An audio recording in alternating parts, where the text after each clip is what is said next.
Eddard. He found Littlefinger in the brothel's common room, chatting amiably with a tall, elegant woman who wore a feathered gown over skin as black as ink. By the hearth, 𝘎𝘢𝘳𝘠𝘕 and a buxom wench were playing at forfeits. From the look of it, he lost his belt, his cloak, his mail shirt, and his right boot so far, while the girl had been forced to unbutton her shaft to the waist. 𝘕𝘰𝘠𝘬𝘠 Castle stood beside a rain-streaked window with a weary smile on his face, watching 𝘎𝘢𝘳𝘪𝘴 turn over tiles and enjoying the view. Ned paused at the foot of the stair and pulled on his gloves. It's time we took our leave. My business here is done. 𝘎𝘢𝘳𝘪𝘴 lurched to his feet, hurriedly gathered up his things. "As you will, my lord," 𝘕𝘰𝘠𝘬𝘠 said. "I'll help Will bring round the horses." He strode to the door. Littlefinger took his time, saying his farewells. He kissed the black woman's hand, whispered some joke that made her laugh aloud, and sauntered over to Ned. "Your business," he said lightly. "Oh, Roberts, they say the hand dreams the king's dreams, speaks with the king's voice, and rules with the king's sword. Does that always mean you fuck with the king's—" "Lord Baelish," Ned interrupted. "You presume too much. I am not grateful for your help. It might have taken us years to find this brothel without you. That does mean I do not intend to endure your mockery. I am no longer the king's hand." "The dire wolf must be a prickly beast," said Littlefinger with a sharp twist of his mouth. A warm rain was pelting down from a starless black sky as they walked to the stables. Ned drew up the hood of his cloak. 𝘕𝘰𝘠𝘬𝘠 brought out his horse. Young Will came right behind him, leading Littlefinger's mare with one hand while the other fumbled with his belt and the lacings of his trousers. A barefoot whore leaned out of the stable door, giggling at him. "Will we be going back to the castle now, my lord?" 𝘕𝘰𝘠𝘬𝘠 asked. Ned nodded and swung into the saddle. Littlefinger mounted up beside him. 𝘕𝘰𝘠𝘬 and the others followed.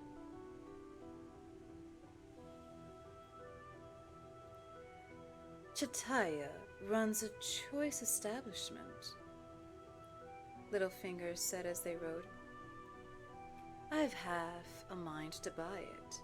Brothels are a much sounder investment than ships, I've found. Whores seldom sink, and when they are boarded by pirates, why, the pirates pay good coin like everyone else." Lord Peter chuckled at his own wit. Ned let him prattle on. After a time, he quieted and they rode in silence. The streets of the King's Landing were dark and deserted. The rain had driven everyone under their roofs. It beat down on Ned's head, warm as blood and relentless as old guilt's. Fat drops of rain ran down his face.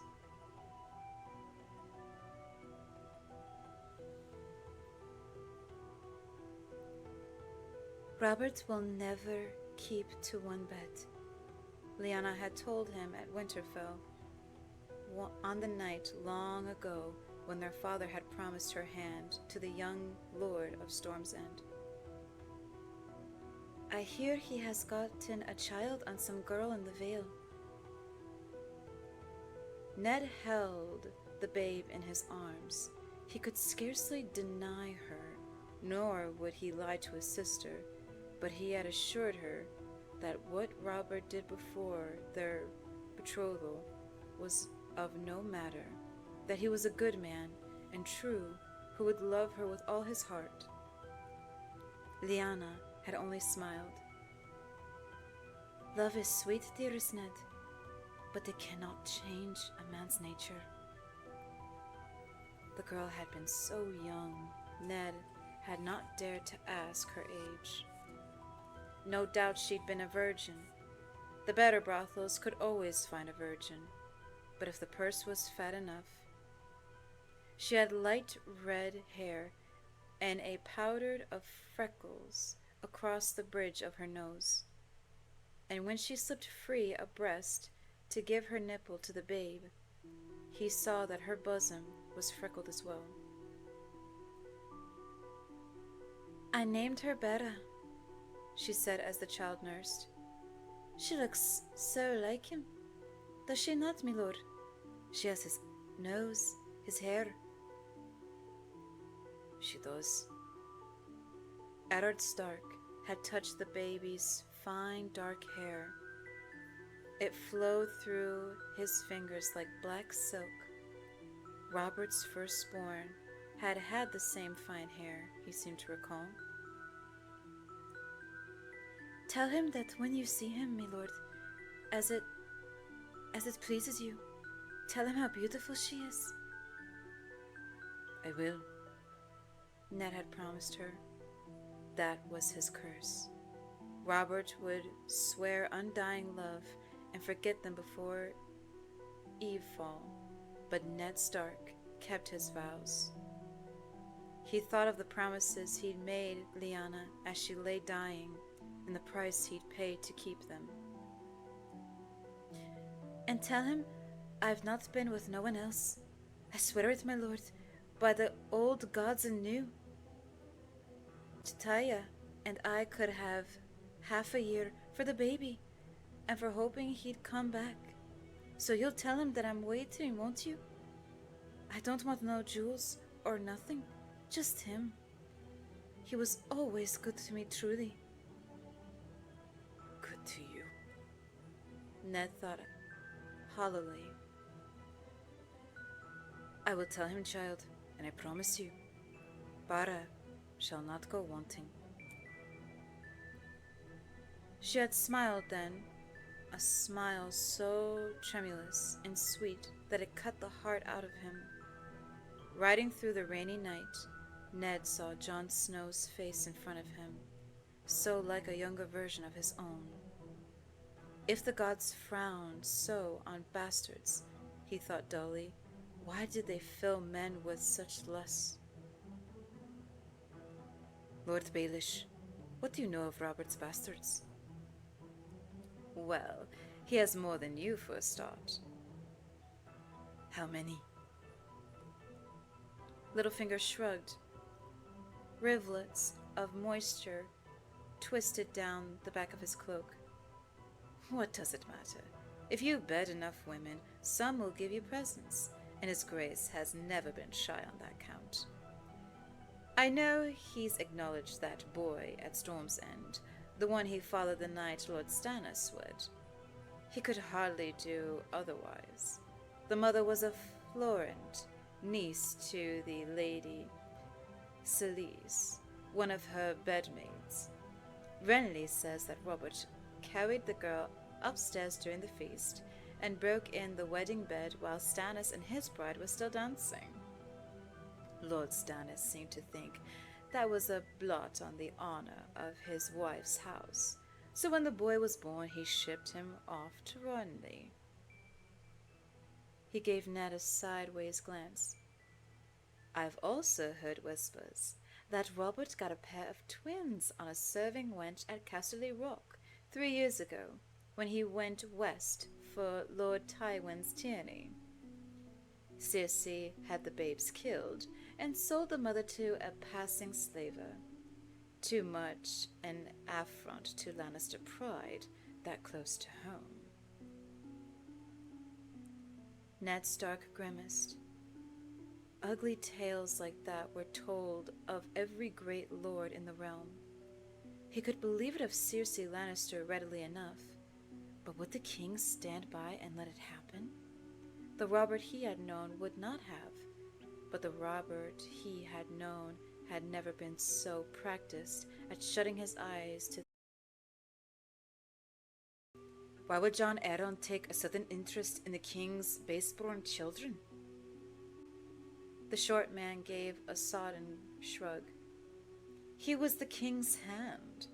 Doubtless Robert asked him to see what they were provided for. Ned was soaked through to the bone, and his soul had grown cold. It had to have been more than that, or why kill him? Littlefinger shook the rain from his hair and laughed. Now I see. Lord Arryn learned that his grace had filled the bellies of some horse and fishwives, and for that he had to silence them. Small wonder. Allow a man like that to live, and next he'll like to blurt out that the sun rises in the east. There was no answer Ned Stark could give to that but a frown. For the first time in years, he found himself remembering Rhaegar Targaryen. He wondered if Rhaegar had frequented brothels. Somehow, he thought not. The rain was falling harder now, stinging the eyes and drumming against the ground. Rivers of black water were running down the hill when Jory called out, "My lord!" His voice hoarse with alarm, and in an instant the street was full of soldiers. Ned glimpsed ringmail over leather, gauntlets, and greaves, steel helms with golden lions on the crests.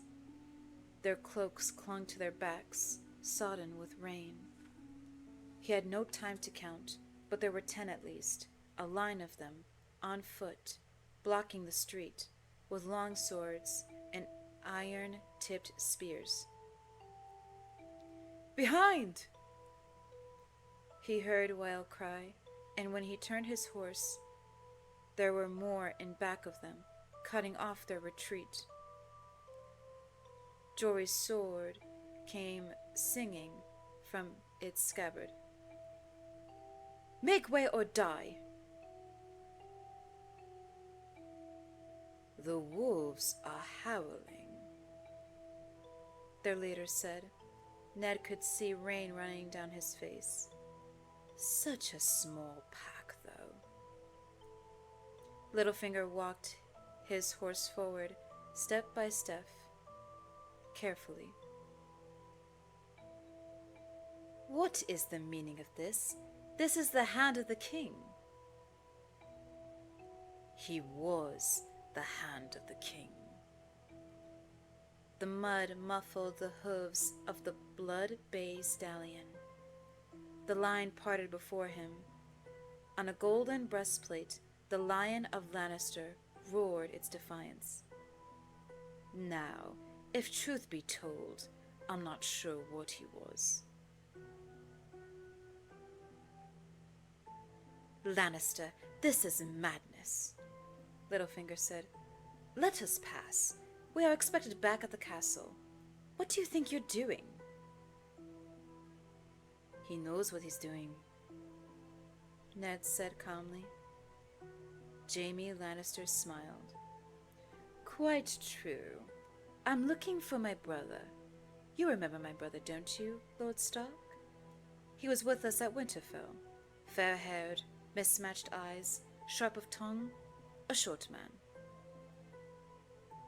"I remember him well," Ned replied. "It would seem he has met some trouble on the road. My Lord Father is quite vexed. You would not perchance have any intention of who might have wished my brother ill, would you?" "Your brother has been taken at my command to answer for his crimes," Ned Stark said. Littlefinger groaned in dismay. "My lords." Sir Jaime ripped his long sword from its sheath and urged his stallion forward. "Show me your steel, Lord Eddard. I'll butcher you like Ares if I must, but I'd sooner you died with a blade in my hand." He gave Littlefinger a cool, contemptuous glance. "Lord Baelish, I'd leave here in some haste if I did not care to get bloodstains on my costly clothing." Littlefinger did not need to be urged. "I will bring the city watch," he promised Ned. The Lannister line parted to let him through and closed behind him. Littlefinger put his heels to his mare and vanished around a corner. Ned's men had drawn their swords, but they were 3 against 20. Eyes watched from nearby windows and doors, but no one was about to intervene. His party was mounted, the Lannisters on foot save for Jaime Lannister.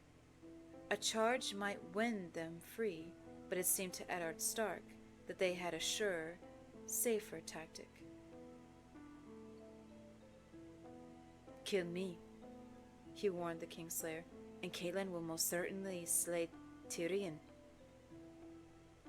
Jaime Lannister poked at Ned's chest with the gilded sword that had seeped the blood of the last of the Dragon Kings. "Would she, the noble Catelyn Tully of Riverrun, murder a hostage? I think not." He sighed. "But I am not willing to chance my brother's life on a woman's honor." Jaime slid the golden sword into its sheath. "So I suppose I'll let you run back to Robert to tell him how I frightened you. I wonder if he'll care." Jaime pushed his wet hair back with his fingers and wheeled his horse around. When he was beyond the line of swordsmen, he glanced back at the captain. "Tigger, see that no harm comes to Lord Stark." "As you say, my lord." "Still, we wouldn't want him to leave here entirely unchastened, so..." Through the night and the rain, he glimpsed the white of Jaime's smile. "Kill his men." "No!" Ned Stark screamed, clawing for his sword. Jaime was already cantering off down the street as he heard Whale shout. Men closed from both sides. Ned rode one down, cutting at phantoms in red cloaks who gave way before him. 𝘕𝘰𝘠𝘠𝘠 Cassel put his heels into his mount and charged. A steel-shod hoof caught a Lannister guardsman in the face with a sickening crunch. A second man reeled away, and for an instant Jory was free. Weil cursed as they pulled him off his dying horse, swords clashing in the rain. Ned galloped to him, bringing his longsword down on Tigor's helm. The jolt of impact made him grit his teeth. Tigor stumbled to his knees, his lion crest sheared in half, blood running down his face.